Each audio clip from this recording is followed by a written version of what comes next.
நீ நம்பவே இல்லைன்னு சொன்னல, இது தாண்டி உண்மை. புரிஞ்சுக்கோ இப்பவாச்சும். ஆதித் நல்லவர் இல்லடி. லக்ஷ்மி ப்ளீஸ் இப்படியெல்லாம் சொல்லாத. நான் இப்போ அவங்கள நம்புறேன். கவி, இந்த அளவு கண்மூடித்தனமா நம்பாதடி யாரையும். நான் என் ஆதித்தை நம்புவேன். கவி, ஏன்டி இப்படி எல்லாம் பண்ணிக்கிட்டு இருக்க? ஏன் லக்ஷ்மி, உனக்கு கொடுமா புரியல? ஆதித்யா யாருடி? எனக்கு தெரியும் அவர் உன்னோட பிச்சுன்னு. அதுக்காக இப்படி கண்மூடித்தனமா நம்பாத. அவருக்கு ஒன்னும் ஞாபகம் கூட இல்லடி. நீ எந்த ஒரு நம்பிக்கையில நீ இப்படி விசுவாசிக்கிற அவரை? கவி, நீயும் உன் லைஃபை இல்லாதாக்காத. புரிஞ்சுக்கோ கவி, உனக்காக தாண்டி நான் அவ்வளவும் பார்த்தேன். இல்லாட்டி உன்னோட அதித்த தப்பு சொல்லணும்னு எனக்கு மாற்றம் என்ன ஆசையா? யாரும் அவங்கள பத்தி தப்பா சொல்லாதீங்க, எனக்கு சங்கடமா இருக்கு. சங்கடமா இருந்தாலும் அது தாண்டி உண்மை.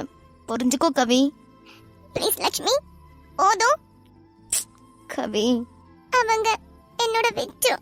என் விச்சுவ எதுவும் தப்பா சொல்லிடாத, எனக்கு பிடிக்காது. இப்ப சொன்னதே எனக்கு ரொம்ப சங்கடமா இருக்கு. இன்னும் இன்னும் எதுவும் தப்பா சொல்லிடாதீங்க. எனக்கு என் விச்சுவ பத்தி நல்லாவே தெரியும். ஓகேடி, உன் பிச்சுக்கு உன்னை பத்தி நல்லா தெரியுமா? அது தெரியும். அப்படியா? அப்படி உன்னை பத்தி தெரிஞ்சதுனால தான் உன்னோட போட்டோ காப்பீஸ்லாம் வச்சு மிரட்டியிருக்காங்கன்னு நினைக்கிறேன். லக்ஷ்மி, என்னடி இந்த விஷயத்துல நீ நம்புறதானே? இதோ அவரே ப்ரோ ப்ரோன்னு சொல்லி பேசிட்டு இருந்தாரு என் அண்ணன் கிட்ட. அப்புறம் ஏன்டி குழந்தை விஷயத்துல மாத்திரம் நம்பவே மாட்டேங்கிற? நம்மளோட ஆஷி தான் சொன்னது, அப்போ நீ நம்பலையா? லக்ஷ்மி, சங்கடமா இருக்குடி. இப்படி எல்லாம் பேசாத. கவி, நீ சங்கடப்படணும்னு சொல்லிட்டுலாம் பேசலடி. நீ என் ஃப்ரெண்டு. உன் லைஃபை நான் சேவ் பண்ணணும்னு நினைக்கிறேன், அவ்வளோதாண்டி. உன்னை நான் கஷ்டப்படுத்தணும்னு நினைக்கவே மாட்டேன். ஏண்டி கவி, ஏண்டி இப்படி கண்மூடித்தனமா நம்புற? என்ன இந்த பொண்ணு என்னென்னமோ சொல்லிட்டு இருக்கா? நான் அந்த குழந்தைக்கு அப்பாவா? நானு இவன் சும்மா சொல்லிட்டு இருக்கான்னு நினைச்சேன். ஆனா நிஜமாலேயே ஒரு பொண்ணு ஒரு குழந்தைய வச்சுட்டு வந்து நிக்கிறா. அவளே நான் தான் இந்த குழந்தைக்கு காரணம்னு சொல்லிட்டு இருக்கா. முருகா, கவி கவி என்னை எப்படிலாம் நினைச்சிருப்பா? எப்படி என்ன நடந்திருக்கும்? கடவுளே, இந்த பொண்ணை எனக்கு அன்னைக்கு ஆட்டோல சடனா ஏறினா போதான் தெரியுமே. அன்னைக்கு வயிறு வலியில அப்படி துடிச்சிட்டு இருந்தா. நான் தானே கொண்டு ஹாஸ்பிட்டல்ல அட்மிட் பண்ணேன். கார்டியன் சைன் போட்டதும் நான் தானே. அப்புறம் எப்படி என்னை இப்படி புருஷன்னு சொல்லி ஏமாத்திக்கிட்டு இருக்கா? இவளுக்காக நான் நல்லது தானே பண்ணேன். ஆனா இவன் ஏன் இப்படியெல்லாம் சொல்லிக்கிட்டு இருக்கா? ஆஷி ப்ளீஸ், போய் மாத்திரம் சொல்லாத. என் புருஷன் கண்டிப்பா இதுல தப்பு பண்ணிருக்க மாட்டாருடி. அவர் தெரியாம கூட இது மாதிரி தப்பெல்லாம் பண்ண மாட்டாரு.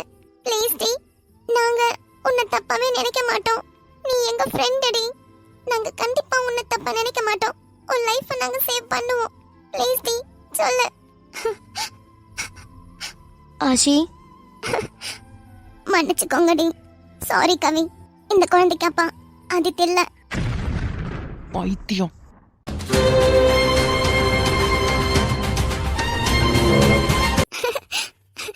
எனக்கு தெரியும், என் ஆதித்தை பத்தி எனக்கு நல்லாவே தெரியும்.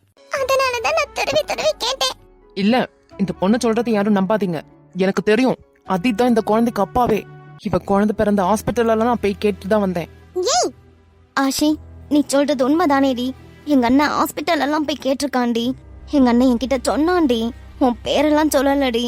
ஆனா உனக்கு ஒரு குழந்தை இருக்கு, அந்த குழந்தைக்கு அப்பா அதித் தான்னு சொன்னான். ஹாஸ்பிட்டல்ல போய் விசாரிச்சுட்டு தாண்டி வந்திருக்கான். அதனால தாண்டி கேக்குறேன். கவியோட லைஃபை நீ தான் சேவ் பண்ணணும். உண்மையை மாத்திரம் சொல்லு. இப்பதான் கொஞ்ச நேரத்துக்கு முன்னாடி இந்த குழந்தை உங்க அக்கா குழந்தைன்னு சொன்னேன். அப்புறம் அதித் தான் அந்த குழந்தைக்கு அப்பான்னு சொன்னேன். அப்புறம் இப்ப அதித் இல்லன்னு சொல்ற. எது உண்மையோ அதை மாத்திரம் சொல்லு. நமக்கு நம்ம கவி லைஃப் முக்கியம்டி. நான் உண்மையை தாண்டி சொல்றேன். நான் தான் சொல்றேன்ல, ஆதித் தான் இந்த குழந்தைக்கு அப்பான்னு. அப்படியா? ஆதித் தான் அப்பானா? அதுக்கு என்ன ப்ரூஃப் இருக்கு? கவி, ஒரு நிமிஷம் இரு. இந்த குழந்தையோட அம்மாவே சொல்லிட்டாங்க இந்த குழந்தைக்கு அப்பா நான் இல்லைன்னு. நீ என்ன அப்படியே நான் தான்ட்டு அடம் பிடிச்சு சொல்லிக்கிட்டு இருக்க? அந்த அளவு நீ நம்புறியா அந்த குழந்தைக்கு அப்பா நான் தானு? அந்த பொண்ணு இவ்வளவு தூரம் சொன்னதுக்கு பிறகும் நீ ஏமால பழி போட்டுட்டு இருக்க? எனக்கு தெரியும், ஹாஸ்பிட்டல் ரெக்கார்ட்ல உன் சைன் இருந்ததை நான் பார்த்தேன். சைன் இருந்ததை பார்த்தேன். நானும் போட்டேன், இல்லன்னு சொல்லவே இல்ல. என்ன சொல்றீங்க? கவி, நான் பேசி முடிக்கிற வரைக்கும் நீ வாயை திறக்க கூடாது. எந்த விஷயம் புரியலனாலும் நான் அப்புறமா சொல்லித்தாரேன். இப்ப கொஞ்ச நேரம் வாயை மூடிட்டு கேட்டுக்கோ. அந்த சைன் நான் போட்டேன் தான், இல்லன்னு சொல்லவே இல்ல. ஆனா என்னன்னு சொல்லி ரெஜிஸ்டர் பண்ணிருக்கேன் தெரியுமா? கார்டியன். அந்த பொண்ணுக்கு யாரும் இல்லாம இருந்துச்சு. அந்த பொண்ணே சொன்னா அன்னைக்கு என்கிட்ட. ஏமா நீ சொன்னியா இல்லையா? ஆமா, நான் சொன்னேன். உனக்காக நான் எவ்வளவு ஹெல்ப் பண்ணேன். கவலைப்படாதம்மா, உனக்கு குழந்தை பிறந்து போற வரைக்கும் நான் உனக்கு ஹெல்ப் பண்றேன்னு சொன்னேனா இல்லையா? ஆமா சொன்னீங்க. ஆனா அந்த ஹாஸ்பிட்டல்ல இந்த நர்ஸ் கூட நீ தான் அந்த குழந்தைக்கு அப்பான்னு சொன்னாங்க. அவங்க சொன்னாங்க இவங்க சொன்னாங்கன்னு சொல்லிட்டு இருக்க. இந்த விஷயத்துல சம்பந்தப்பட்ட பொண்ணு சொல்றா, அவ சொல்றத நம்ப மாட்டியா நீ? இந்த பொண்ணு என்கிட்ட சொன்னா அதுதான் இந்த குழந்தைக்கு அப்பான்னு. ஆஷி, என்ன நடக்குதுங்க? எதுனாலும் சொல்லுடி. இப்படி அழுதுட்டே இருந்தா போதுமா? என் அண்ணன் ஒன்னு சொல்லிட்டு இருக்கான், நீ ஒன்னு சொல்ற, அதீத் ஒன்னு கேக்குறாரு. என்னடி நடக்குதுங்க? லக்ஷ்மி ஒரு நிமிஷமா. ம். உன் பேர் என்ன? சுந்தர். சுந்தர், கவியோட கல்யாணம் நிக்கணும்னு உன்கிட்ட நான் போட்டோ காப்பீஸ் எல்லாம் கொடுத்து அனுப்புனேன் இல்ல?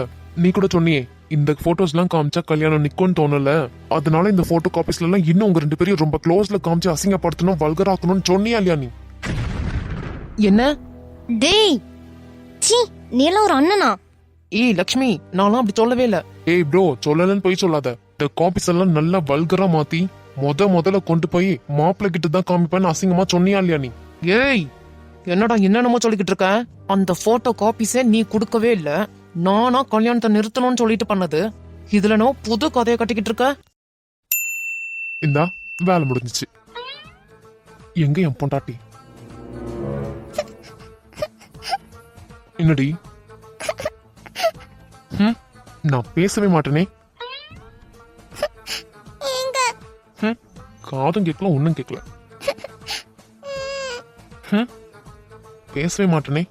டேய், அண்ணா என்ன சொல்ற? என்ன சொல்றேன்னா? டேய், நீ அதீத் மேல பழிய போட்டதுனாலதான் நான் கவி கிட்ட சொல்ற நிலைமை ஆயிட்டு. அது கவி, எங்க பாரடி அவன் என்ன சொல்றான்னு எதனாலும் நீ கேளு, அப்பதான் உண்மை வரும். கவி, என்னடி? நீ கேளு, அவன் அப்பதான் உண்மையை சொல்லுவான். எனக்கெல்லாம் மரியாதையே இல்ல இந்த நாய்கிட்ட. உங்க அண்ணன் பேசிட்டு இருந்ததை கேட்டுட்டு வந்து என்கிட்ட அப்படியே எல்லாத்தையும் சொல்லிட்டு இப்போ நான் ஆதித்த தப்பா நினைக்கிற நிலைமை ஆயிட்டு. ஏண்டி ஏன் இப்படி பண்ற? பொண்ணு ஒழுங்கா முழுசா தெரியாம ஏன் இப்படி எல்லாம் சொல்ற? நான் இருந்து அந்த இடத்துல அசிங்கப்பட்டதுனால ஆதித்தையும் நான் தப்பாவே நினைச்சிட்டேன். ஏன் லட்சுமி இப்படி பண்ற? கவி ப்ளீஸ், என்ன மாத்திரம் தப்பா நினைக்காத. உன் லைஃப் நல்லா இருக்கணும் தான் நான் நினைச்சேன். ஏண்டி ஒரு பிரச்சனை முடியறதுக்குள்ளே இன்னொரு பிரச்சனை வருது. எனக்குன்னு எல்லாமே எழுதி இருக்கும்னு நினைக்கிறேன். அதனாலதான் எனக்கு மாத்திரம் இது மாதிரி எல்லாம் நடந்துகிட்டே இருக்கு. ஏ லூசு. சரி, என்னமோ நடந்துருச்சு, இனி அதை சரி பண்ணணும்னு நடி. கிறுக்கி மாதிரி இருந்து புலம்பிக்கிட்டு இருக்காத. எப்படி லட்சுமி உன்னால இப்படி எல்லாம் பேச முடியுது? ஆதித்தை என்ன தப்பா நினைக்க வச்சு கல்யாணத்தை சந்தோஷமாவே பண்ண முடியாம போயிட்டு. இதெல்லாம் எதாச்சியா நடந்திருந்தா மாத்திரமே நான் எதுவும் கண்டுக்காம விட்டுருப்பேன். நீ கல்யாணத்துக்கு முன்னாடி நாள் போன் பண்ணி ஆதித் இது மாதிரி எல்லாம் பண்ண போறாருன்னு ஏன் சொன்ன? அதனால தானே நான் ஆதித்தை தப்பா நினைக்கிற நிலைமை ஆயிட்டு. இப்ப பாத்தியா நீ யார் மேல தப்புன்னு பாத்தியா? எல்லா தப்பும் உங்க அண்ணன் மேலதான் இருக்கு. ஆனா மொத்த பழியும் ஆதித் மேல போட்டு என்னையும் அந்த இக்கட்டான சூழ்நிலையில நம்ப வச்சு இப்படி கஷ்டப்படுத்திட்டல எங்களை. கவி, உன் வாழ்க்கை கெட்டு போயிடக்கூடாதுன்னு நினைச்சது தப்பாடி. என்னென்னமோ பேசிட்டு இருக்க. நான் ஃப்ரெண்டுடி. உன் வாழ்க்கை நாசமா போகணும்னு நான் நினைப்பேனா? கவி, லக்ஷ்மி, எனக்கு இங்க என்ன நடக்குதுன்னே தெரியலடி. ஆனா இந்த குழந்தைக்கு அப்பா ஆதித் இல்ல. அன்னைக்கு மார்க்கெட்டுக்கு போனப்போ நான் ரொம்பவே வழியில துடிச்சேன். அப்போ ஆதித் ஆட்டோல வந்துட்டு இருந்தாரு. அவர் தான் ஆட்டோ டிரைவ் பண்ணிட்டு வந்தாரு. அப்போ நான் வழியில துடிச்சிட்டு இருந்தப்போ என்ன ஆட்டோல இருக்க வச்சு ஹாஸ்பிட்டல்ல கொண்டு சேர்த்தப்போ அவர் தான் சைன் பண்ணாரு. ஏன்னா எனக்கு யாருமே இல்ல, உங்களுக்கே தெரியும் இல்லையா? நான் தனியா ஹாஸ்டல்ல தான் வளர்ந்தேன்னு. எனக்கு யாராவது இருந்திருந்தா கூட அவங்களுக்கு கால் பண்ணி நான் வர வைக்கிறேன் அப்படின்ட்டு அவர் சொன்னாரு. ஆனா எனக்கு யாருமே இல்லைன்னு நான் சொன்னப்போ நான் சைன் பண்றேன், நான் பாத்துக்கிறேன்னு சொல்லிட்டு இவர் சொன்னாரு. சொல்லிட்டு அவரு ஹெல்ப் பண்ணாருடி, ரொம்ப நல்லாவே ஹெல்ப் பண்ணாருடி. நான் எதுவுமே சொல்ல மாட்டேன். அவரு அவ்வளோ ஹெல்ப் பண்ணாதனாலதான் அவரை எனக்கு விடுறதுக்கு மனசில்ல. சாரி கவி. ஒரு பையன் அப்படி இருந்தா எந்த பொண்ணுக்கு தான் பிடிக்காது. நான் யாருன்னு தெரியாத போவே என்னை இவ்வளோ நல்லா பாத்துக்கிட்டாரு. இவரை நான் கல்யாணம் பண்ணிக்கிட்டேன்னா என் லைஃப் லாங் நான் சின்ன வயசுல இருந்து தனியா இருந்து கஷ்டப்பட்டேன்ல, அது மாதிரி கஷ்டப்பட வேண்டாம். ரொம்ப சந்தோஷமான லைஃபா இருக்கும். இவரை கேட்டனா ரொம்ப சந்தோஷமா இருப்பேன்னு ஃபீல் பண்ணேன்டி. அதனாலதான் இவரை நான் கல்யாணம் பண்ணணும்னு நினைச்சேன். அதனாலதான் இவர் தான் அப்பான்னு எப்படியாச்சும் ப்ரூவ் பண்ணிடலாம்னு நினைச்சேன்.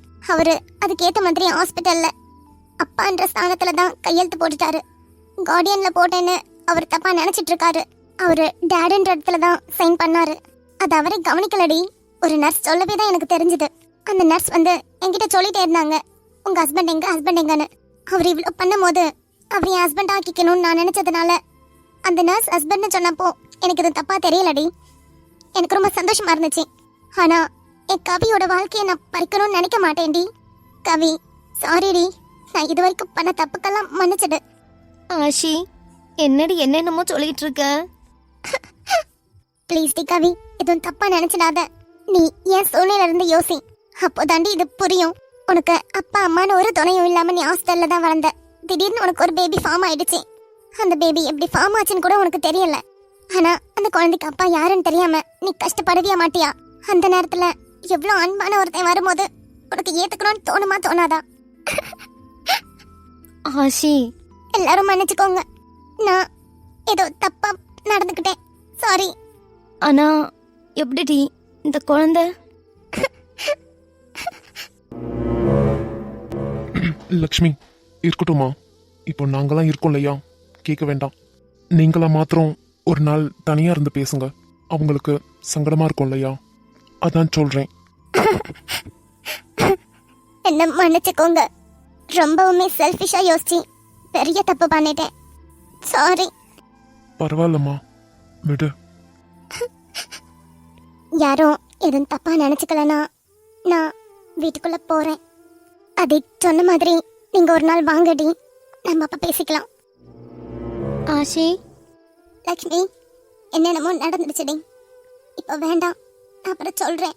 ப்ளீஸ். புரியுதுடி, நீ போ. நான் கவியை கூட்டிட்டு கண்டிப்பா வரேன். ம்.